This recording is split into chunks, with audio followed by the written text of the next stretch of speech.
Oke, assalamualaikum warahmatullahi wabarakatuh, sahabat trading analisa. Kita ulas kembali ya untuk market structure-nya ya, atau bisa dibilang untuk analisa sekarang saya akan fokuskan dulu untuk SMC ya. Mudah-mudahan di analisa sebelumnya ya tentang SND dan SNR ya, juga Fibo Musang itu sahabat-sahabat trading analisa sudah banyak yang paham ya. Jika nanti ada yang ingin ditanyakan ya, bisa ditanyakan di kolom komentar ya. Di sini kita membahas tentang SMC.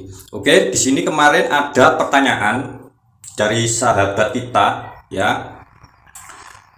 Di sini dia mempertanyakan seperti ini ya, masih bingung antara inducement dan chok ya. Jadi dia bingung antara inducement dengan adanya chok ya.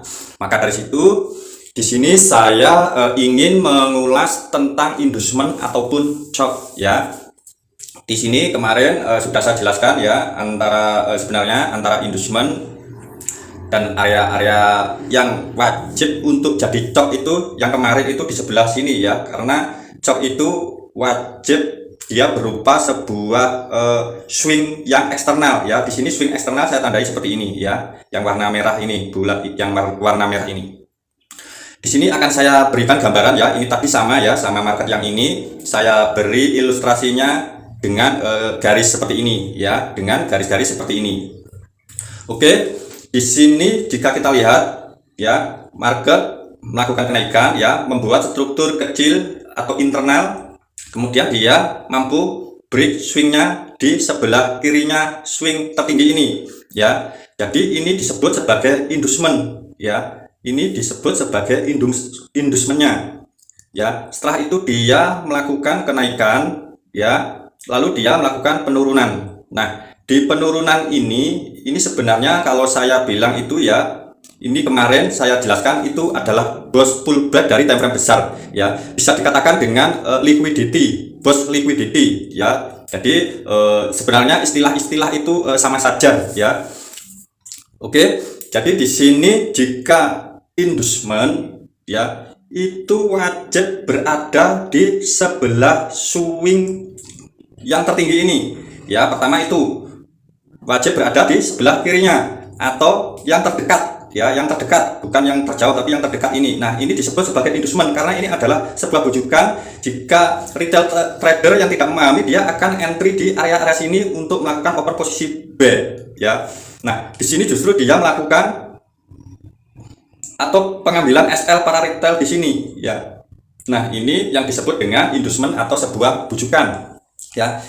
Oke, jadi di sini ya, inducement pada intinya itu di sebelah kirinya swing tertinggi ya. Nah, lalu dia melakukan penurunan, diambil inducementnya ya, lalu dia melakukan kenaikan ya. Setelah itu jika di sini melakukan kenaikan seperti ini ya, di sini sebenarnya ada formasi candlenya ya.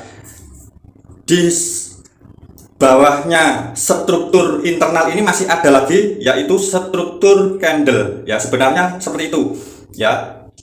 Di dalam struktur internal ini ada struktur candle ya. Seharusnya saya memberikan tentang ini ya. Nah, sebenarnya di dalam struktur itu ada formasi-formasi candle pullback ataupun candle penerusan ya. Jadi di sini di struktur ini ya, yang kecil ini ada formasi candle. Di sini pun juga jika dilihat dari formasi candlenya itu ada inducementnya ya, makanya dia naik mengambil inducement lalu melakukan penurunan. Nah, seperti itu. Di sini pun juga demikian ya. Di sini juga ada formasi candle, yaitu pullback dari candle, pullback kecilnya dari candle per candle ya. Itu disebut inducement juga ya. Lalu dia melakukan kenaikan mengambil inducement. Nah, di sini baru dia break swing yang ini ya. Ini belum dikatakan sebagai boss eksternal ya, belum bisa dikatakan dengan boss eksternal karena ini adalah area-area yang rawan untuk nantinya akan disapu oleh market, yaitu kalau saya ya itu mengatakan sebagai liquidity kecil bermain di area-area sini ya.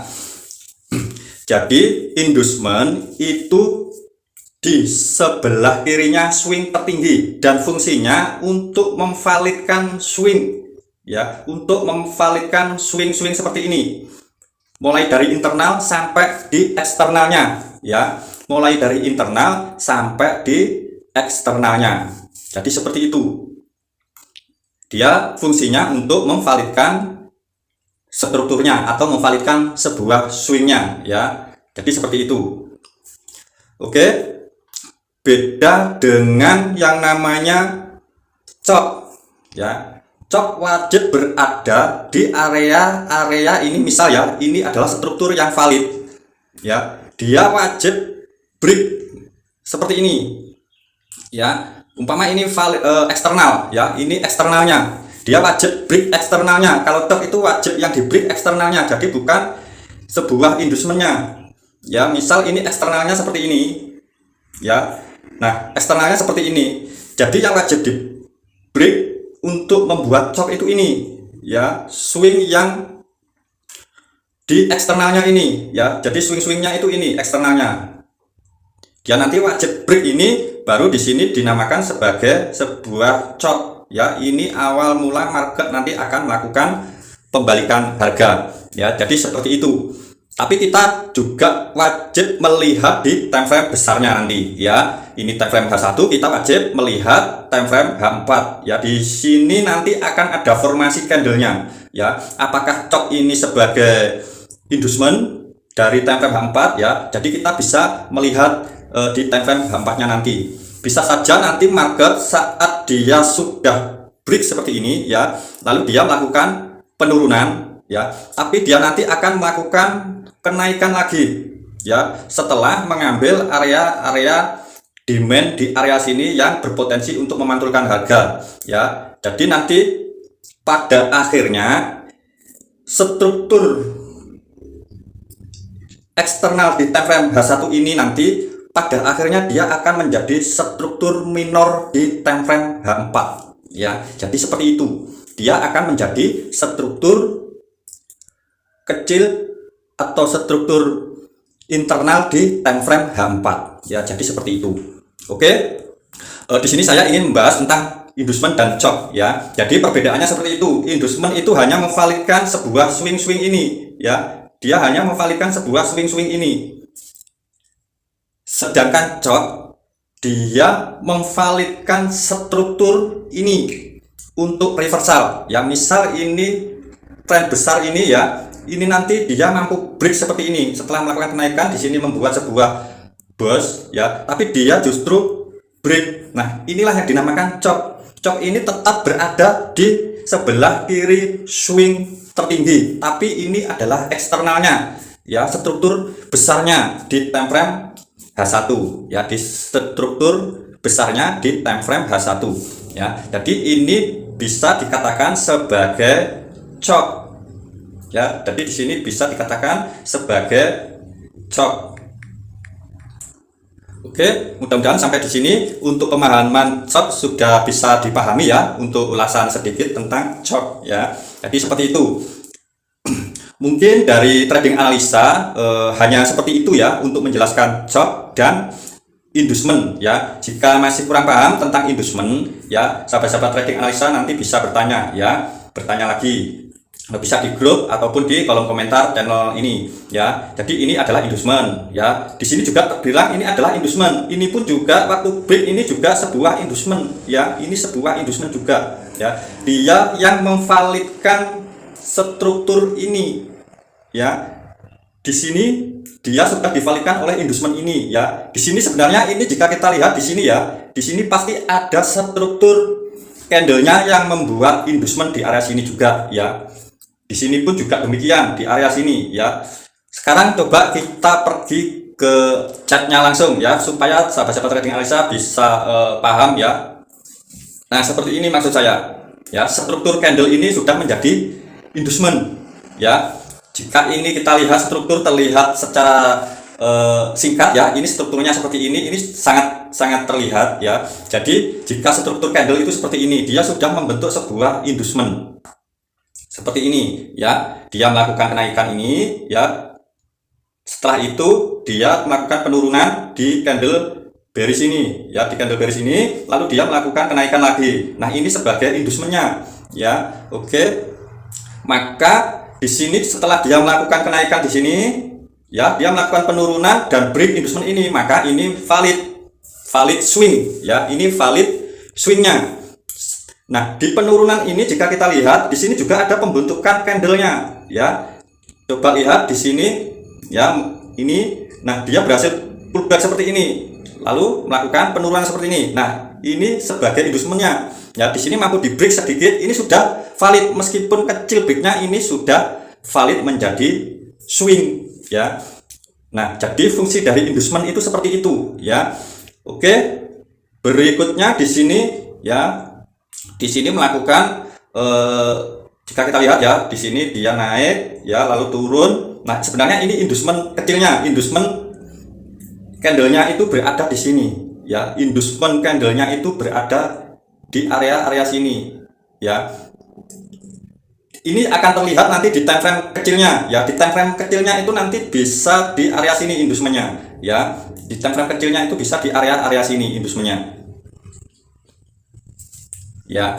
Jadi ini memvalidkan swing ini, ya, memvalidkan swing ini setelah ini mampu di break, ya. Sebelum break ini saja dia, ya, di candle merah ini dia mampu break, ini sudah valid, ini sudah valid. Umpama market sampai di area sini, ya, masih di candle merah ini sudah valid menjadi swing, ya. Maksud saya valid menjadi sebuah swing, ya. Jadi untuk inducement itu dia hanya untuk memvalidkan swing, ya. Di sini juga jika kita lihat setelah dia melakukan penurunan, ya, di sini dia naik, di sini pullback, lalu dia turun, ya. Di sini dia waktu kenaikan ini mampu break inducement ini, ya.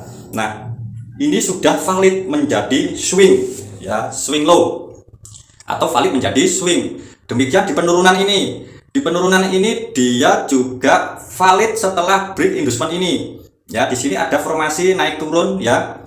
Jadi di sini naik lalu turun, ya, formasinya seperti ini, lalu naik. Nah, inducementnya itu di sini, ya. Oke. Setelah ini valid, ya, setelah ini valid, maka ini yang harus divalidkan, ya. Jadi swing ini yang harus divalidkan. Setelah itu dia melakukan kenaikan dan break ini, nah, ini sudah menjadi valid swing, ya. Jadi seperti itu tentang inducement. Nah, sekarang jika mau menjadi chop, ya, jika ingin menjadi chop adalah struktur market yang eksternal itu mampu di break. Di sini eksternalnya adalah ini yang sudah saya jelaskan di video sebelumnya, ya. Jadi ini swingnya eksternal. Nah, swing ini di sebelah kirinya nanti swing di atas ini, ya. Jika dia nanti mampu break, maka ini menjadi sebuah chop, ya. Jadi seperti itu. Maka ini menjadi indikasi penurunan. Sebenarnya ini sudah menjadi konfirmasi setup sell, ya. Jika kita mengacu kepada struktur market atau SMC, dengan adanya chop ini adalah konfirmasi sell, ya. Jadi seperti itu. Jadi terjadinya chop jika nanti ini dia setelah naik di sini, ya, dia mampu break ini, break eksternal ini. Ini bisa dikatakan sebagai chopnya. Selama dia tidak mampu break ini, tren ini akan terus naik, ya. Dia akan terus naik. Penurunannya pun hanya sebuah pullback nantinya, ya. Penurunan ini nanti jika dia melakukan penurunan ini hanya sebuah pullback. Bisa saja dia mengambil order di sini, ya, kemudian langsung naik lagi, ya. Bisa saja seperti itu. Makanya kita bisa siap-siap entry di area sini, ya. SL tipis, ya. Take profit bisa di swing tertinggi ini. Selebihnya nanti bisa lebih jauh lagi untuk membuat sebuah bos lagi, ya. Jadi seperti itu, ya. Oke, mudah-mudahan sampai di sini sahabat-sahabat trading analisa bisa paham, ya. Untuk sahabat kita yang kemarin ini bertanya, ya, untuk ini Mas siapa ini, Nurosi, ya, Mas Nurosi, mudah-mudahan bisa dipahami, ya. Untuk strukturnya seperti ini, ya, tentang inducement dan chop, dia nanti wajib break yang ini, yang eksternal ini, ya. Jadi dia wajib break yang eksternal di sebelah kirinya swing tertingginya, ya. Nah, Sedangkan ini inducementnya mana? Nah, inducement dari swing ini jika ini nanti mampu break ya, jika ini nanti mampu break, inducementnya ya ini, yang internal ini sebagai inducementnya ya. Jika ini nanti dari situ langsung turun break ini ya, jika dia langsung turun, inducementnya itu ini ya. Jika dia mampu break ini dinamakan sebuah chop ya. Jadi seperti itu. Chop itu adalah awal mula market melakukan reversal ya, sedangkan inducement itu hanya memvalidkan sebuah swing ya, karena dia hanya sebuah bujukan atau rayuan dari market makernya ya. Jadi seperti itu. Dan di sini kemarin sudah terbukti ya, setelah dia mengambil inducement ini dia langsung naik ya, tanpa break ini ya, tanpa break ini. Meskipun ini di break ini juga menurut saya masih belum ya, umpama ini market sampai di sini ya, ini juga belum menjadi chop ya, karena swing yang ini karena swing yang ini masih di bawah swing ini, di bawah eksternalnya ini ya. Jika ini nah seperti ini lalu break ini, nah ini sudah menjadi chop ya. Jadi seperti itu ya, mudah-mudahan bisa dipahami untuk sahabat-sahabat trading analisa ya. Saya selalu mendoakan supaya sahabat-sahabat trading analisa selalu banyak rezekinya. Wassalamualaikum warahmatullahi wabarakatuh. Even though I'm so stressed out, everything just feels like a test that I fail, so depressed.